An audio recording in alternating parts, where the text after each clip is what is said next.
내 높은 파도가 여기서 그칠지니라 하였노라. 아멘. 하나님 감사합니다. 우리 아버지가 되셔서 지금까지 우리를 인도하심에 감사합니다.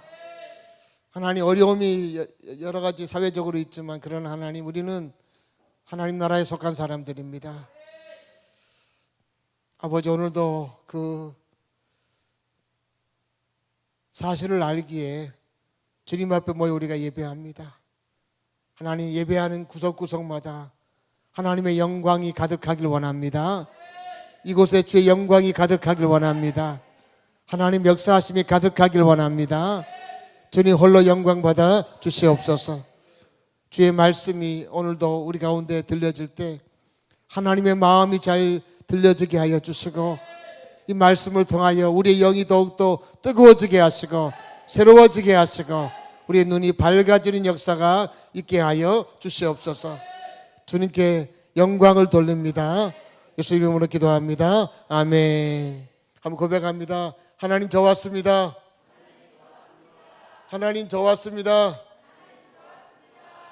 지난주 암송 구절을 같이 한번 읽어보겠습니다. 같이 한번 읽어보겠습니다. 같이 한번 읽습니다. 시작. 하나님이여, 내가 늙어 백발이 될 때에도 나를 버리지 마시며 내가 주의 힘을 후대에 전하고 주의 능력을 장래 모든 사람에게 전하기까지 나를 버리지 마소서. 아멘. 얼마나 여러분 멋진 말씀이세요. 내가 늙어서 주님의 능력을, 주의 힘을 후대 사람들에게, 모든 사람에게 간증하며 살게 해달라. 그런 귀한 은혜가 있길 바랍니다. 예. 이렇게 하나님을 많이 경험하고, 그래서 만나는 많은 사람들에게 하나님은 이런 분이야 라고 우리가 증거하며 사는 삶, 그런 삶이 우리 가운데 있기를 간절히 바랍니다. 예. 연세가 많이 드신 분들은 과거를 회상해 보면 만감이 교차할 것입니다. 우리의 삶이 그렇게 수학 공식처럼 단순하지 않기 때문에 그렇습니다. 우리의 삶이 내가 기대한 것처럼 이렇게 탁탁 되면 얼마나 좋겠어요. 그런데 사실은 그렇지가 않거든요. 좋은 일도 있고 때로는 힘든 일도 있고, 그래가지고 참 삶이 때로는 야, 고단하다라고 하는 생각이 들기도 합니다. 여러분, 그래서 우리가 이제 어려움을 겪게 되면 보통 이런 생각을 많이 해요. 아니, 내가 힘들어하는데 하나님 좀 뭐하고 계시지? 그런 생각을 많이 하게 돼요. 아니, 좀 내 삶 속에 빨리 개입하셔서 내 문제를 해결해 주시고 그러면 되는데, 해결해 달라고 계속 기도하는데 하나님은 왜 이렇게 침묵하고 계실까 하는 것에 대한 여러 가지 그 고민이 많이 듭니다. 그래서 어떤 신앙이 약한 사람들은 그러다가 그냥 하나님께 실망해서 하나님을 떠나는 사람도 있어요.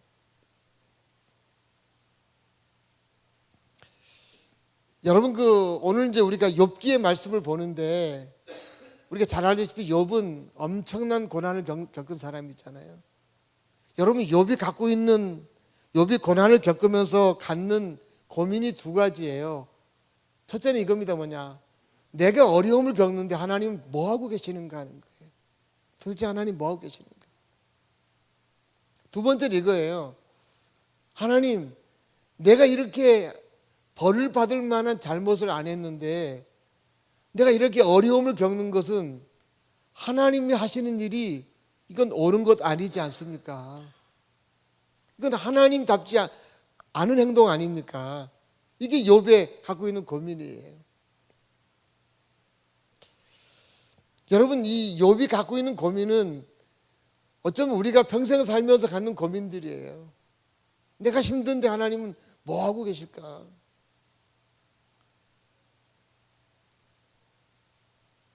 도대체 하나님께서는 왜 나를 이렇게 대하실까 하는 그런 고민들을 우리는 평생 살면서 할 수밖에 없다라고 하는 것입니다. 여러분 그 욥의 친구들이 욥을 찾아와서 계속 하는 말이 뭐예요? 너는 하나님께 잘못돼서 이 현실을 네가 자초했으니까 네가 빨리 회개하고 하나님 용서를 구해라. 그러면 하나님이 네 삶을 바꿔놓을 것이다. 이렇게 얘기를 하는데 욥은 친구들의 말에 수긍을 동의를 할 수가 없어요. 아무리 생각해도 자기는 하나님 앞에 경건하게 산다고 노력을 했는데 어떻게 내가 이런 잘못을 해서 이런 고난을 당해야 돼? 그래서 그가 동의하지 못하니까 친구들은 계속해서 그 얘기를 하는 거예요. 그래서 이 욥이 갖고 있는 고민은 뭐냐면 내가 하나님을 직접 만나서 하나님께 한번 물어봐야겠다 하는 그런 고민을 하다가 오늘 드디어 하나님을 만나는 장면입니다. 오늘 욥기의 가장 하이라이트가 오늘 읽은 38장의 말씀이에요.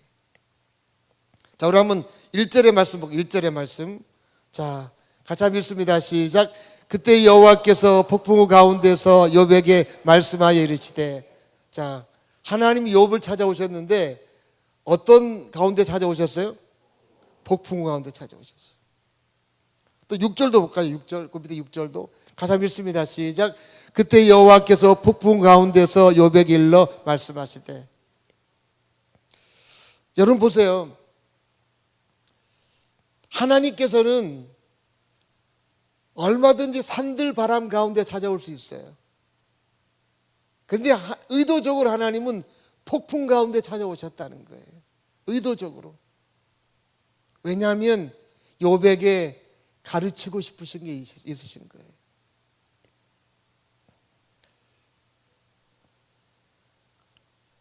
하나님의 의도는 이거죠. 네가 생각하기에는 내가 너를 위해서 아무것도 안 하고 있는 것처럼 생각이 들지. 그것은 네가 갖고 있는 오해다. 네가 지금 폭풍을 바라보면서 무슨 생각이 드니? 세차게 바람이 불지. 나는 너를 위해서 지금도, 지금까지도, 앞으로도 그렇게 너를 위해서 일하고 있다. 일할 것이다. 이것을 가르쳐 주려고 하시는 거예요.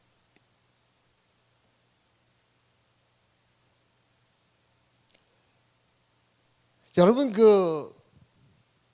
우리가 어려움을 겪고 그럴 때마다 항상 하나님에 대한 그런 의문을 우리가 갖게 됩니다. 그러나 여러분 그것은 하나님에 대한 오해예요. 하나님 뭐하고 계시나? 도대체 나한테 왜 그러시는가? 이런 생각이 들지만 하나님은 여전히 지금도 우리를 위해서 폭풍처럼 태풍처럼 일하고 계시다라고 하는 것을 우리에게 지금 알려주신다라고 하는 것입니다. 여러분 왜 그러실까요? 하나님은 우리의 누가 되시기 때문에 그런 거예요? 아버지시니까. 아버지시니까. 얼마 전에도 어떤 분하고 얘기했더니 자녀 때문에 더 열심히 일해야겠다고 그런 얘기를 한 것을 제가 들었어요.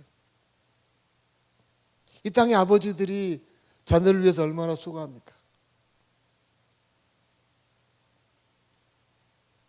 여러분 우리가 이 땅을 살아갈 때 눈에 하나님이 하신 일들이 잘 나타나지 않으면 하나님에 대한 오해를 많이 해요. 도대체 뭐 하시나? 하나님은 보이지 않게 우리를 위해서 지금도 열심히 일하고 계신다라고 하는 것입니다. 왜냐하면 아버지시니까. 아버지.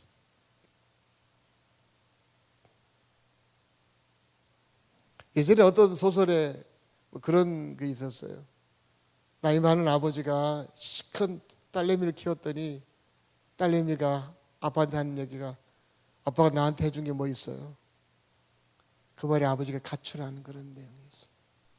아버지는 딸을 위해서 그렇게 수고했는데 딸은 아버지를 이해하지 못하는 거예요. 어쩌면 욥의 마음이 그런 것 같아요. 아버지는 나한테 해준 게 뭐 있냐고. 여러분 늘 세상을 살아가면서 기억해야 할 것 중 하나가 하나님은 우리의 아버지란 사실입니다. 아버지. 요한복음 1장 12절의 말씀을 한번 읽어볼까요? 같이 한번 읽습니다. 시작.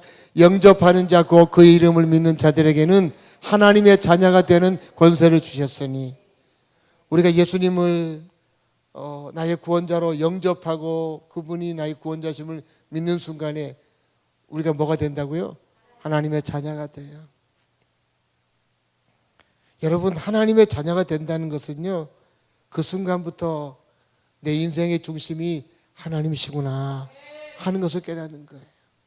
그리고 하나님을 의식하게 되는 거예요. 그 전까지는 하나님 의식이 없어요. 주일날 왜 교회 오셨어요? 예배 왜 드려요? 하나님을 의식하니까 오는 거잖아요. 하나님 의식하니까 오시는 거예요. 그리고 내 삶의 모든 필요한 것들을 공급하시는 분이 하나님이시구나 하는 것을 그때부터 알게 되는 거예요. 그래서 여러분, 우리가 하나님의 자녀가 되어지면 그동안 하나님에 대한 인식이 전혀 어떤 사람이 하나님에 대한 인식을 가지고 이제 그때부터 하나님이 원하시는 방향으로 살려고 노력을 하는 거예요. 물론 완전하진 않아요. 그래서 여러분, 신앙생활에 가장 중요한 게 뭐냐? 주일날 교회 와서 예배 드리는 거예요. 가장 중요한 거예요. 왜냐하면 그게 내가 하나님의 자녀이다라고 하는 것들을 하나님 앞에 표현한 행동이기 때문에 그렇습니다. 어떤 분이 그러더라고요. 자신은 예수님을 모를 때 죽음에 대한 그런 굉장히 그 두려움이 많았다는 거예요. 두려움이 많아서 내가 나중에 죽을 때 어떻게 되나 그런 고민들을 굉장히 많이 했다는 거예요. 여러분, 그런데 그가 예수님을 믿고 난 다음에는 그 안에 엄청난 변화가 일어났다고 하는 그런 얘기를 들은 적이 있어요. 일단 죽음이 두렵지 않다는 거예요. 여러분, 우리가 세상을 살아갈 때 여러분, 죽음이라는 게 뭐예요?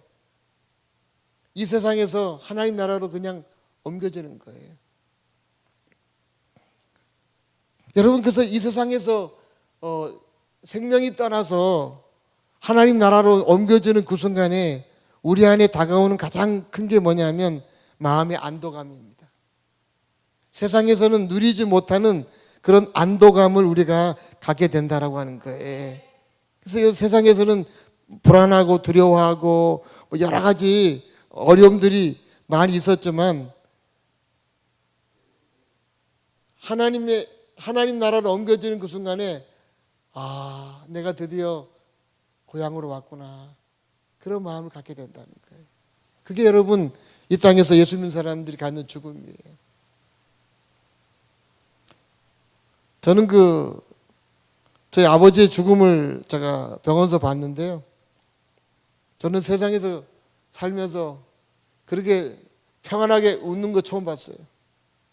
삶 속에서는 그렇게 힘들어하고 막 이렇게 어렵게 사셨는데 죽는 그 순간의 그 평안함이요, 제가 저희 아버지를 대하면서 가장 가졌던 그런 부분들이었어요.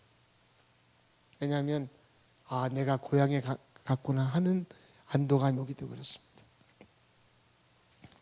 여러분, 그래서 우리가 이 땅을 살면서 우리가 천국에도 올라가고 그러지만 하나님께서는 우리에게 끊임없이 이 땅에서 나를 위해서 열심히 일한다는 사실을 항상 기억하셔야 돼요.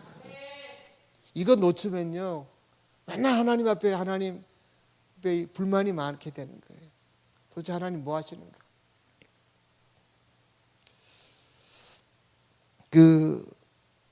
가끔 운전하다 보면 프린트에 뭐 이런 거 뒤에 붙여놨어요. 위급시 먼저 아이를 구해주세요. 제가 읽으면서 그래요.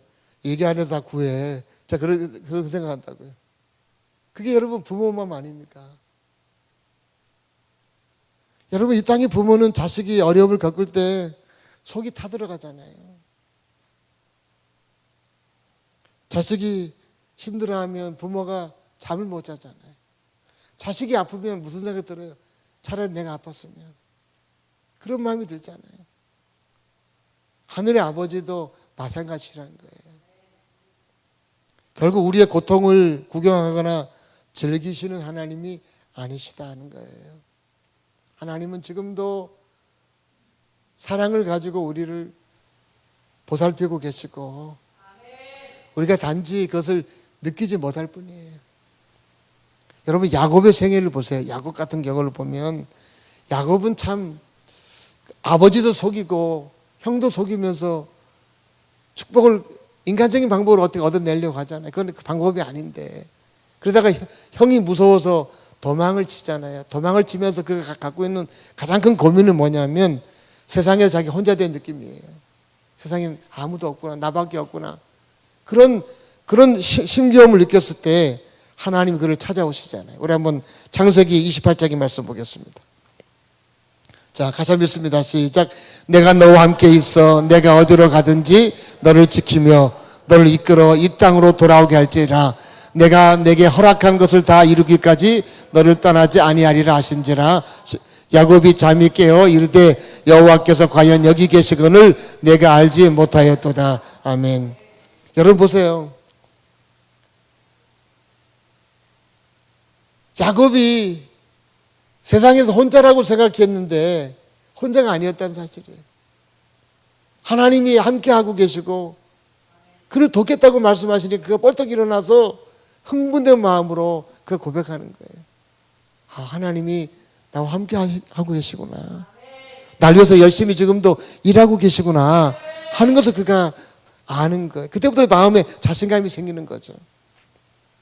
그러니까 여러분 바단 아람에 가가지고 양치기 할 때 보세요. 그 장인어른은 수없이 자기를 속이려고 하는데 하나님은 놀랍게 역사하셔서 양 새끼를 날 때마다 여러분 그 야곱이 원하는 대로 되게 하나님 만들어 주시잖아요.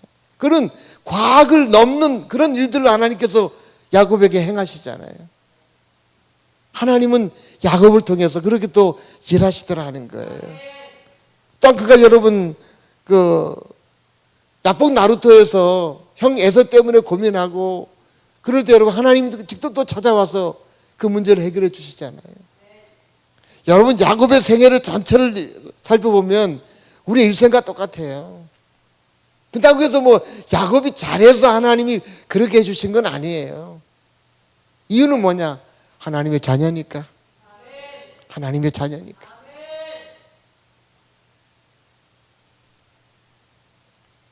여러분 그래서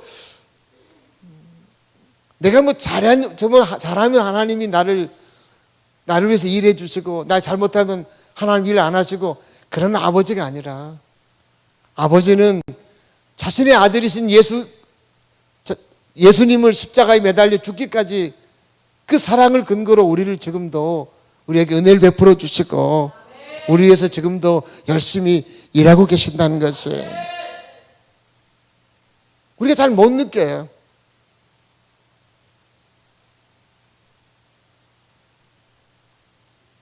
우리 2절의 말씀 한번 볼까요? 한번 가서 믿습니다. 시작. 무지한 말로 생각을 어둡게 하는 자가 누구냐? 예, 무지한 말. 왜 자꾸 너희들이 무식한 말 하느냐 그 얘기예요. 내가 너 보고 너를 보면서 팔짱 끼고 구경하고 있다고 네가 그렇게 무지한 생각을 하느냐? 무지한 말을 하느냐? 아니라는 거예요. 아니라. 하나님은 한 번도 우리를 위해서 조용히 계신 적이 없고 지금까지 열심히 우리를 위해서 일하고 계셨고 지금도 일하고 계신다라고 하는 것입니다. 이 사실을 늘 기억하셔야 돼요. 하나님 막 맨날 등장해가지고 막 하면 얼마나 세상이 복잡하겠어요. 보이지 않게 하나님은 조용하게 지금도 일하고 계신다는 거예요. 성경을 보면요, 하나님께서 여러 인물들을 이렇게 우리에게 소개시키면서 우리의 무지함과 오해를 깨뜨려 주시는 그런 경우들이 참 많이 있어요. 여러분 엘리야 같은 경우도 보면 엘리야는요 하나님의 능력을 가지고 멋지게 일하고 싶었어요. 그러다가 실패하잖아요. 이세벨이 죽이겠다고 하니까 도망쳐가지고 낙심해서 그냥 풀 죽어가지고 쓰러져 누워 있었죠. 그때 하나님이 찾아와서 여러분 그 엘리야에게 그렇게 말하잖아요. 너 왜 여기서 푹 처져 있냐고. 그렇게 하나님께서 말씀하실 때 여러분 그때 엘리야가 뭐라고 발끈합니까? 하나님, 내가 힘들고 어려울 때는 가만히 계셨다가 이제 와서 그게 하나님 하실 말씀이냐고. 내가 그때 힘을 달라고 할 때는 힘을 주셔야지. 그때는 가만히 계셨다가 이제 와가지고 왜 나보고 축 처져 있냐고 이렇게 말하냐고. 하나님도 상황을 보시라고. 이스라엘 백성들은 하나님을 버리고 선지자들을 다 죽이고 나밖에 남지 않았다고. 그동안 하나님 뭐 하셨냐고 하면서 하나님 앞에 막 불평하는 그런 말을 합니다. 그럴 때 하나님께서 야곱에게 이렇게 대답을 하세요. 우리 한번 열왕기상 19장의 말씀 한번 보겠습니다. 자, 같이 한번 읽습니다. 시작. 여호와께서 그에게 이르시되 너는 내 길을 돌이켜 광야를 통하여 다메섹에 가서 이르거든 하사엘에게 기름을 부어 아람의 왕이 되게 하고 너는 또 님시 아들 예후에게 기름을 부어 이스라엘의 왕이 되게 하고 또 아멜볼 사밧의 아들 엘리사에게 기름을 부어 너를 대신하여 선지자가 되게 하라. 예. 이 말씀 이런 거예요. 엘리야, 네가 볼 때는 내가 놀고 있는 것처럼 보이냐? 아니야. 나는 지금 아람 시리아를 위해서도 지금 일하고 있고 북이스라엘, 네가 지금 보고 있는 북이스라엘 쪽에서 일하고 있고 너를 위해서도 일하고 있다. 너를 대신한 선지자를 찾고 있고 북이스라엘을 회복시킬 예후를 찾고 있고 내가 그렇게 열심히 일하고 있다 하는 겁니다.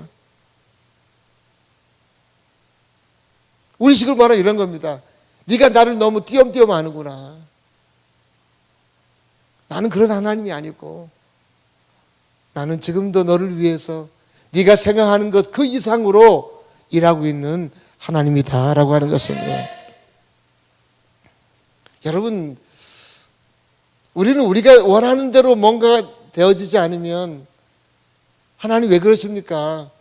이렇게 바로 그냥 하나님 앞에 말을 하게 됩니다.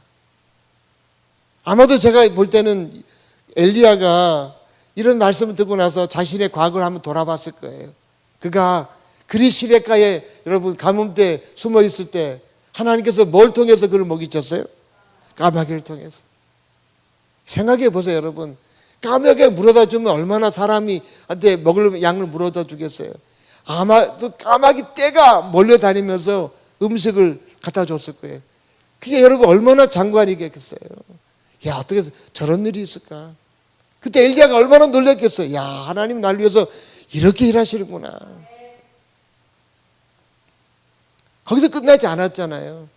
또 기근이 심해지니까 시돈 땅으로 그를 보내잖아요. 보내가지고 가난한 과부를 만나서 가난한 과부에게 하나님이 기적을 베풀어 주시고 그를 통해서 3년 동안 자기를 먹이시잖아요. 여러분, 그게 끝난 게 아니잖아요. 산에 올라가서 비가 내리도록 기도했더니 하늘로부터 여러분 3년 만에 비가 내리는 장면을 그가 겪게 되잖아요. 그런데 엘리야가 힘들고 어려우니까 과거에 하나님이 자신을 위해서 일한 것들을 다 까먹는 거예요. 다 잊고 나서 그냥 현실만 보는 거죠. 그러니까 하나님 나한테 하나님 뭐 하고 계시냐고 이렇게 하나님 앞에 반문한다는 것입니다. 여러분, 우리도 똑같아요. 저도 마찬가지고 현실이 여러분 어렵고 하나님이 날 위해서 뭘 아무것도 안 하는 것처럼 생각이 드시면 한번 과거를 뒤돌아보세요. 하나님 나를 위해서 어떻게 일하셨는지. 그러면 아마 많은 것들이 생각나실 거예요. 아, 그때 하나님께서 그렇게 하셨지. 그때 길이 없었는데 하나님께서 길을 열어주셨지. 그런 것들이 많이 생각날 것이. 여러분, 하나님은 지금도 우리를 위해서 열심히 일하고 계십니다. 예. 그렇기 때문에 우리가 걱정할 것은 하나도 없어요, 사실은. 세상을 살아가면서 여러분 막 축 처지고 그럴 필요 없어요. 왜냐하면 하나님이 나를 위해서 지금도 열심히 일하고 계시니까. 열심히 일하고 계시니까. 예. 환경을 보고 상황을 보고 내 자신을 보면 힘 빠질 수 있죠. 그러나 우리는 내 힘으로 사는 사람이 아니라 누구 힘으로 사는 사람들이에요? 하나님의 힘으로 사는, 하나님의 도심으로 사는 사람들.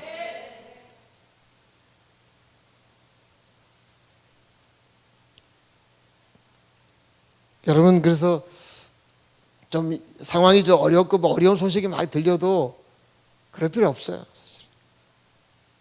늘 머릿속에 하나님은 지금은 날 위해서 일하고 계신다. 한번 고백해 볼까요? 하나님은 날 위해서 지금도 일하고 계십니다.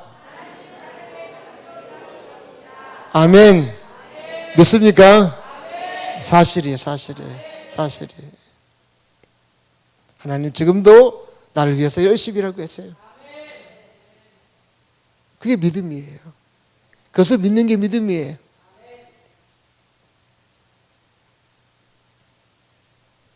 그래서 아무리 여러분, 세상은요 맨날 힘들다고 그래요. 저도 살아봤지만 어느 시대든지 힘듦이 없다고 말한 시대는 하나도 없었어요. 맨날 그랬어요. 하나님 나라 안에 들어와야 힘듦이 사라지는 것이에요. 왜? 하나님의 일하심이 있으니까, 하나님의 도우심이 우리 가운데 있으니까. 그런 거지. 예, 그런 거예요. 하나님의 놀라운 일하심들을 여러분들이 많이 체험하시고, 예. 늘 뭘 하든지 간에 하나님은 날 위해서 열심히 일하고 계신다. 늘 마음속에 기억하셔야 돼요.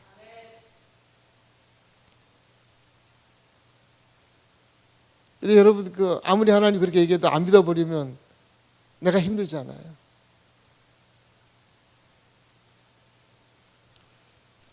예수님이 제자들을 데리고 갈릴리 바다를 지나가려고 할 때 뭐라 말씀했냐면, 제자들에게 자, 이 바다를 건너가자 이렇게 말씀하셨어요. 근데 중간에 뭐가 찾아옵니까? 폭풍이 찾아와요. 막 배가 뒤집힐 것 같으니까 제자들이 막 불안해서 예수님 막 깨우잖아요. 우리가 죽게 된 것을 왜 안 돌아보냐 그랬더니 예수님이 벌떡 일어나가지고 폭풍을 잠잠시 한 다음에 제자들을 책망합니다. 왜 이게 믿음이 없느냐고 말씀해요. 그 믿음은요 뭔지 아세요? 주님이 바다를 건넌다 그러면 무조건 건너게 돼 있다 그 얘기예요. 그걸 왜 못 믿느냐 그 얘기예요. 내가 이 바다를 건넌다라고 하면 이거 건너게 돼 있다 아무리 어려워도. 왜? 나는 내 말에 대해 책임지겠다 그 얘기예요. 근데 그 사실을 제자들이 환경을 보고 못 믿으니까 불안해하고 두려워하는 거예요. 하나님 우리를 위해서 여러분 일하고 계신다. 나는 폭풍처럼 널 위해서 지금 일하고 있어 하는 걸 우리가 믿을 때 아무리 중간에 어려움이 있어도 우리가 그 어려움들을 이겨내갈 수가 있다라고 하는 것입니다. 이 사실을 늘 기억하고 하나님을 여러분 신뢰하고 나갈 수 있길 바랍니다. 예. 욥이 갖고 있는 두 번째 의문은 또 이거예요. 뭐냐면 나는 이렇게 어려움을 겪는데 그 어려움을 겪을 만큼 잘못을 안 했는데 왜 하나님은 나에게 이 어려움을 허락하셔서 이렇게 하는 것들은 하나님이 옳지 않은 거 아닌가 하는 거예요. 하나님은 이렇게 하면 안 되지 않습니까? 내가 뭘 잘못했다고 하나님 나한테 이런 것을 허락하셨냐 하는 것이 욥이 갖고 있는 고민이에요. 우리 한번 2절의 말씀을 다시 한번 볼까요? 2절의 말씀. 자, 같이 한번 읽습니다. 시작. 무지한 말로 생각을 어둡게 하는 자가 누구냐? 여러분 보세요. 하나님께서 욥에게 이 말씀을 하실 때는 욥만 있었을까요? 욥의 친구도 있었을까요? 욥의 친구들도 있었을 거예요. 지금 하나님께서는 욥과 욥의 친구들에게 동시에 하시는 말씀이에요. 너희들이 지금 무지한 말을 하고 있다. 그래서 무지한 말을 계속 하기 때문에 너희들 생각이 어두워지고 있다라고 하는 것이에요. 그래서 여러분 이건 1차적으로 욥의 친구들한테 먼저 던진 말씀인데요. 욥의 친구들이 갖고 있는 신앙은 뭐예요? 인과응보적인 신앙이에요. 고난을 어려움을 당하는 사람은 하나님 앞에 잘못해서 벌 받는다. 이런 생각을 갖고 있다는 거예요. 그게 여러분 구약적인 사고예요. 근데 하나님은 그렇지 않다는 거예요. 반드시. 여러분 하나님께서는 하나님을 잘 믿는 사람에게 복을 주시고 구약시대에 안 믿는 사람에게 벌을 주신다라고 하는 구약적인 것이 기본이지만 하나님은 반드시 그렇게 일하시는 하나님이 아니라는 것이에요. 그게 너희의 무지함이라는 거예요. 무지함이라는 거예요.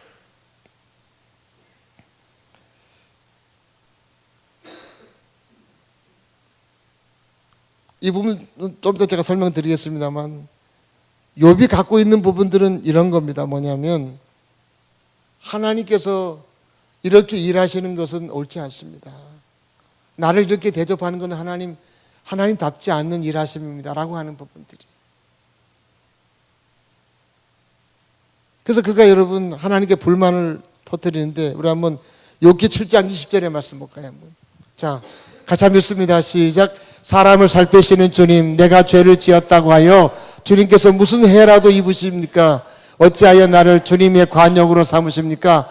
어찌하여 나를 주님의 짐으로 생각하십니까? 내가 죄를 지었다고 해서 주님께 무슨 내가 피해를 줬습니까? 왜 하나님이 나를 집중적으로 이렇게 공격을 하십니까? 이건 하나님답지 않습니다 하는 것이 바로 욥이 갖고 있는 고민입니다. 그러니까 하나님이 하시는 일이 틀렸다는 거예요. 여러분 그런 생각이 들 때가 우리도 있잖아요. 하나님 이건 아니지 않습니까?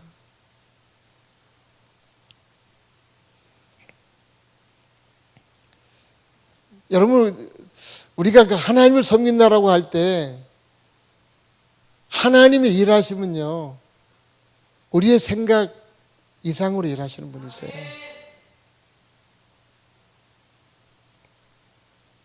그냥 우리가 알고 있는 대로만 하나님 일하시면 쉽겠죠. 그러나 하나님은 그런 분이 아니시라는 거죠. 욥이 하나님은 일하시는 것이 옳지 않습니다, 하나님답지 않습니다라고 말을 했더니 오늘 욥에게 이제 오셔서 하나님께서 설명하시는 거예요. 우리 한번 4절부터 7절 한번 읽어볼까요?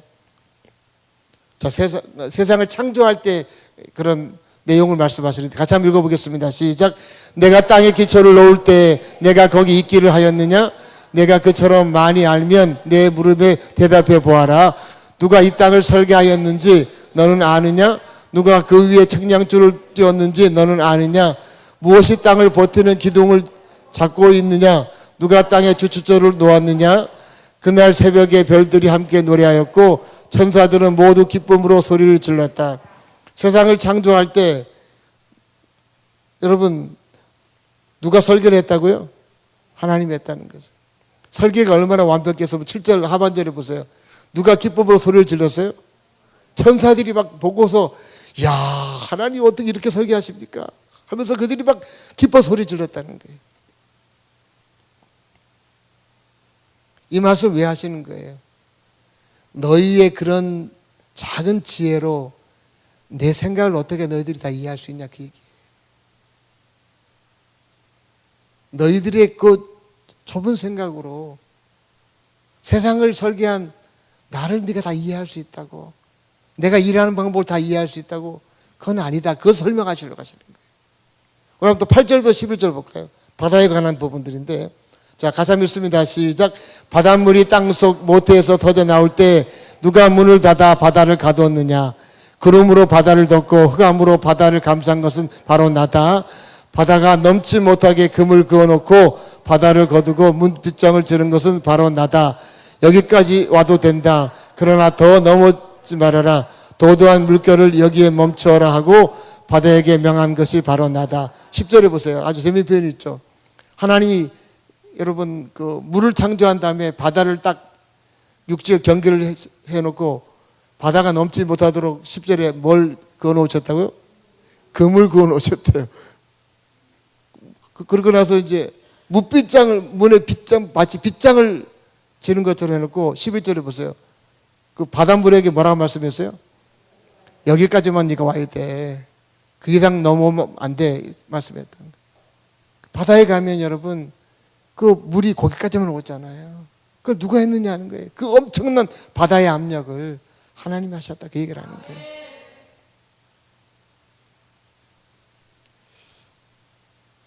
여러분 그 하나님 이렇게 말씀하시는 것은 이런 겁니다. 너희들이 생각하는 나는 그 이상의 하나님이다 하는 것이에요. 그 이상의 하나님이시다. 여러분 우리가 하나님을 안다고 그러잖아요.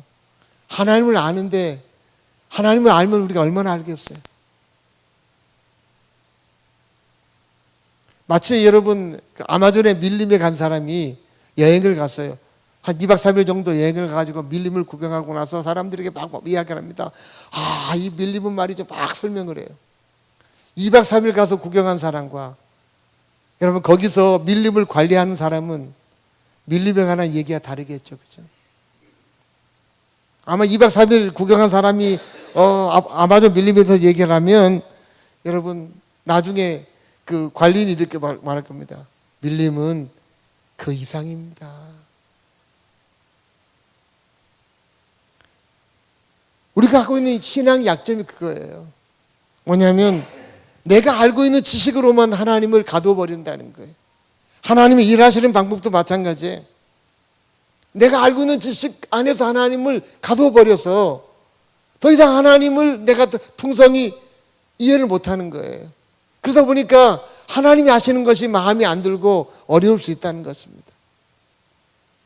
저는 목사가 돼가지고 가졌던 고민 중에 하나가 이런 거였습니다. 뭐냐면 신앙생활 잘하고 그러는 권사님들이 귀신이 자꾸 들려요. 귀신이 들려요. 제가 그때까지만 해도 알고 있는 지식은 뭐냐면 이런 거였어요. 우리 안에 누가 와 계세요? 성령님 와 계시잖아요. 성령님 와 계신데 어떻게 귀신이 같이 들어와 올 수 있어? 이건 불가능해.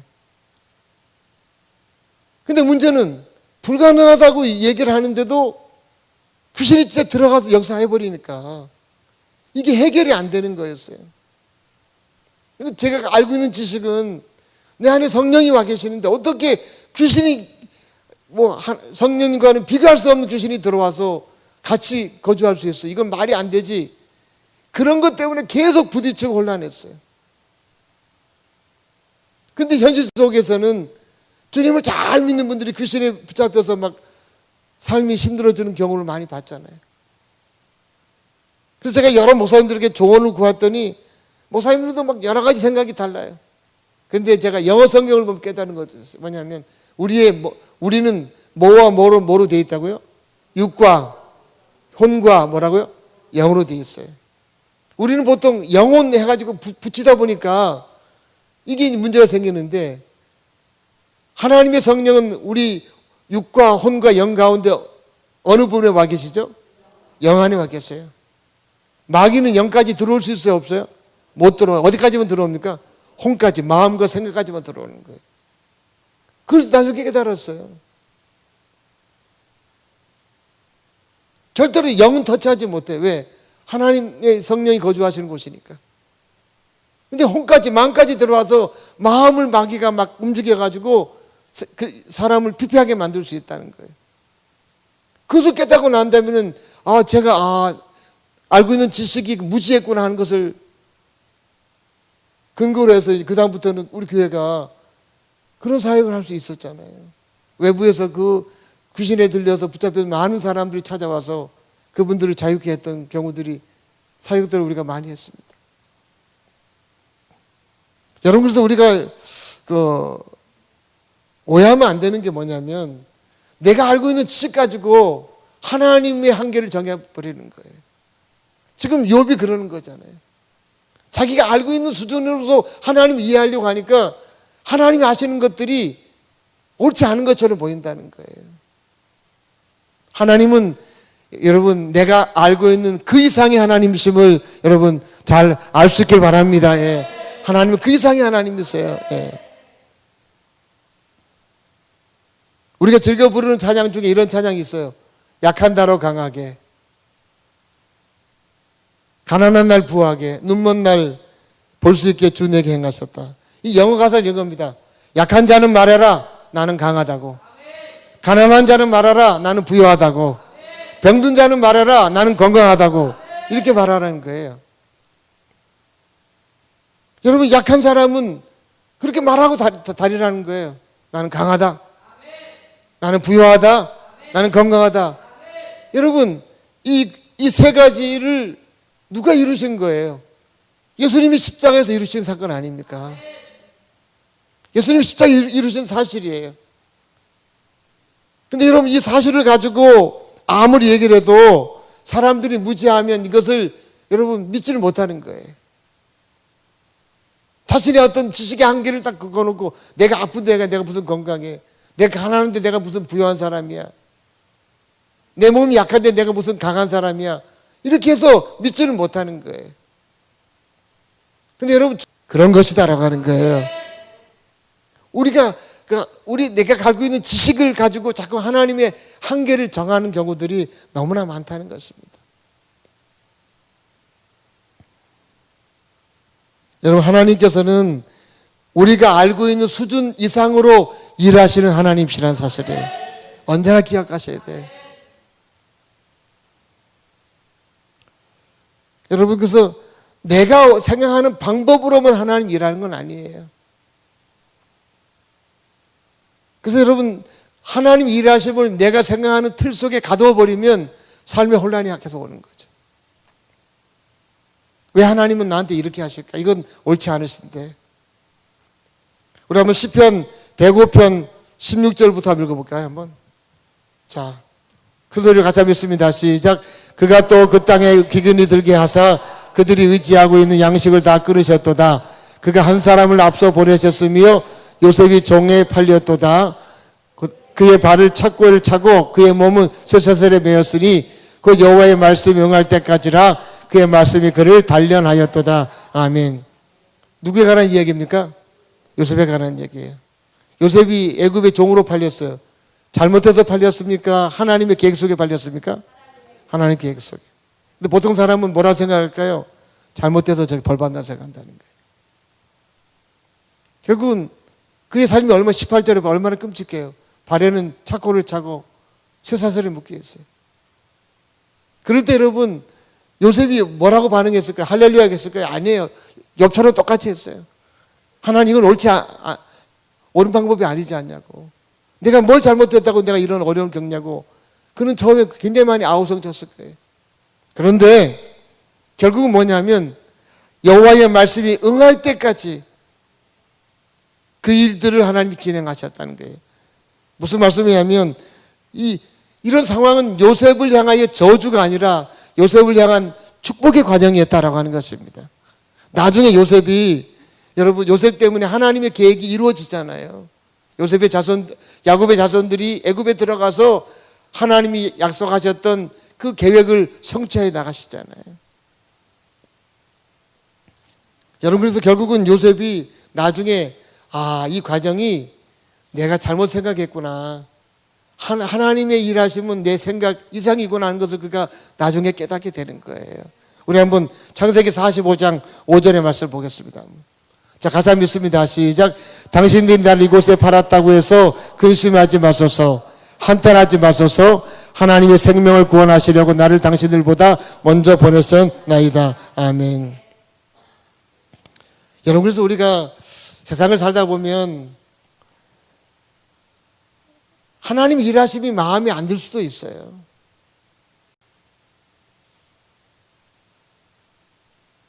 저도 뭐 이게 질병 같은 거 좀 하나님 빨리 끝내주면 얼마나 좋겠어요, 저도. 근데 여러분, 분명한 것은 뭐냐면 하나님은 우리를 향한 계획을 갖고 계시다는 것이. 하나님은 우리를 향한 우리의 생각 너머의 어떤 일하심을 하고 계시다는 사실이에요. 당장 여러분 어렵다고 해가지고 여러분 막 마음에 실망이 돼서 하나님 나한테 왜 그러십니까? 이건 아니지 않습니까? 이렇게 여러분 하나님께 항변하기보다는 우리가 다르게 반응해야 된다는 거예요. 그래서 하나님 만나고 나서 결국 욥이 뭐라고 여러분 하나님 앞에 딱 마음을 결론을 내린지 여러분 42장 마지막 장 한번 볼까요? 한번. 자, 욥이 여호와께 대답하여 이르되, 자 2절 같이 읽습니다. 시작. 주께서는 못하실 일이 없으시며 무슨 계획이든지 못 이루실 것이 없는 줄 아오니. 욥이 깨달은 게 두 가지예요. 첫째 뭐라고요? 하나님께서 뭐라고요? 못하실 일이 없다. 믿으시기 바랍니다. 욥이 깨달은 거예요. 하나님은 못하실 일이 없다. 두 번째는 뭐라고요? 무슨 계획이든지 뭐라고요? 못 이루시려. 이 말은 뭐냐면 하나님이 나한테 놀라운 계획을 갖고 계시구나 한 그가 깨달은 거예요.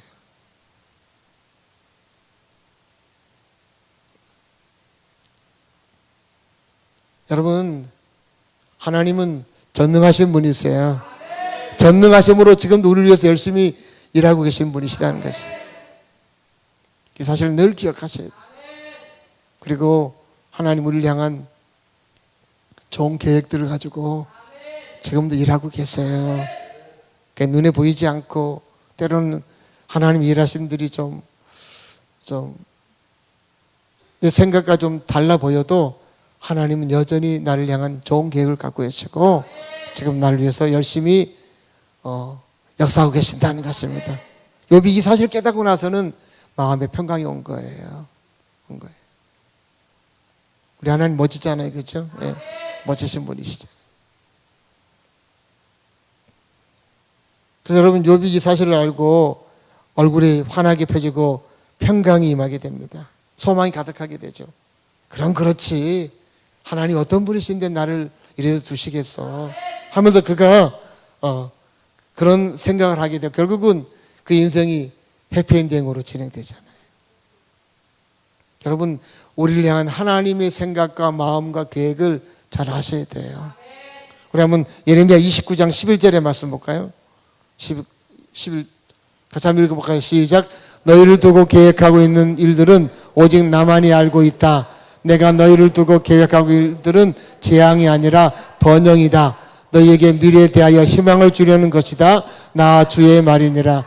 우리 향한 계획들은 계획은 뭐라고요? 재앙이 아니고 우리에게 뭘 준다고요? 여기 희망 후에 뭐가 또 하나 있어요? 한글이잖아요. 예. 번영. 내가 두 번째 줄에 보면 내가 너희를 두고 계획하고 있는 일들은 재앙이 아니라 뭐라고요? 번영이다. 그리고 또 미래에 대한 뭘 준다고요? 희망을 준다. 하나님 우리를 향한 모든 계획은 우리에게 번영과 희망을 목적으로 갖고 계시다라고 하는 것이에요. 우리 아버지가 그런 아버지시라는 것이에요.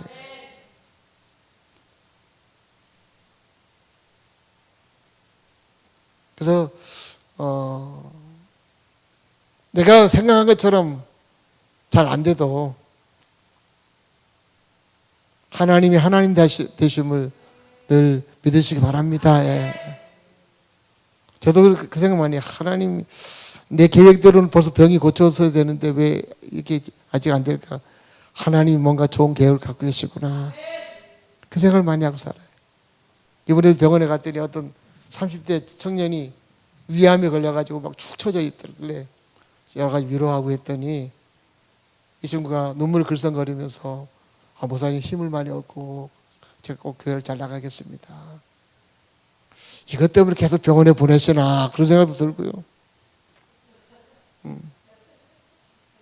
얼마나 본인이 충격이겠어요. 30대에.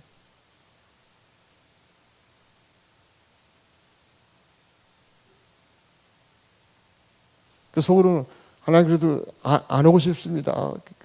근데 하나님은 저를 위한 뭔가 또 계획을 갖고 계시니까 저를 향하여 번영과 희망을 주는 계획이시니까 그죠? 우리 다 마찬가지예요.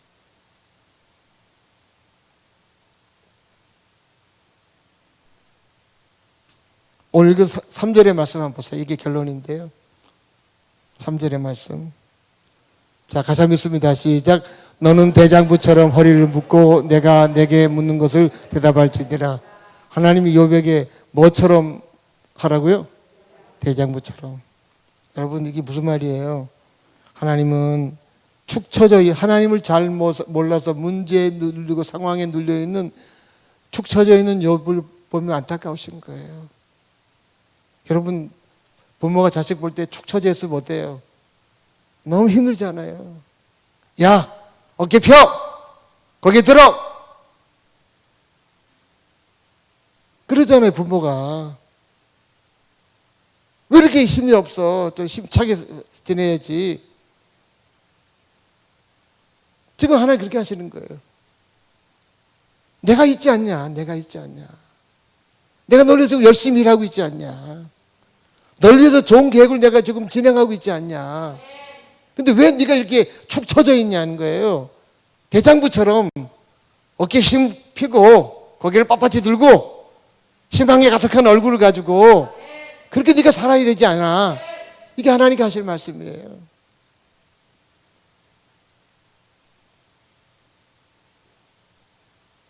여러분, 좀 어렵다고 실패한 사람처럼 사시면 안 돼요. 주님 하신 말씀처럼 어깨를 펴시고, 예, 밝은 표정을 가지시고 승리한 자답게 좋은 아버지께서 날 위해서 열심히 일하고 있다는 사실을 늘 인식하시면서 그렇게 여러분 하루하루 사셔야 되는 거예요. 여러분 할 때마다 하나님 나 위해서 열심히 일하고 계시죠? 이렇게 하나님께 이야기하면서 하나님 날 위해서 좋은 계획 갖고 계시고 나 알고 있어요. 하나님 기대가 됩니다. 그러면서 하나님 앞에 여러분 고백하면서 세상을 그렇게 살기를 원하신다는 거예요. 이게 하나님 원하시는 거예요. 예.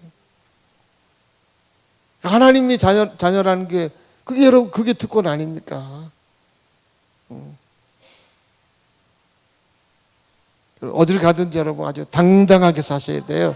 당당하게 어깨 펴고 웃으시면서. 예.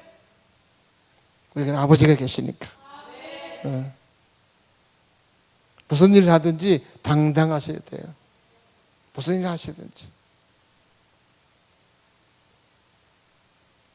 여러분 그래서 좀 뭐 안 좋은 소식도 막 좀 사회적으로 들려도 우리는 거기에 여러분 휩쓸린 사람이 아닙니다.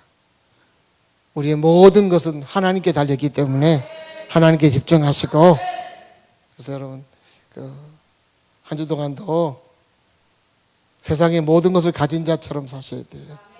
그렇게 사셔야 돼요. 당당하게.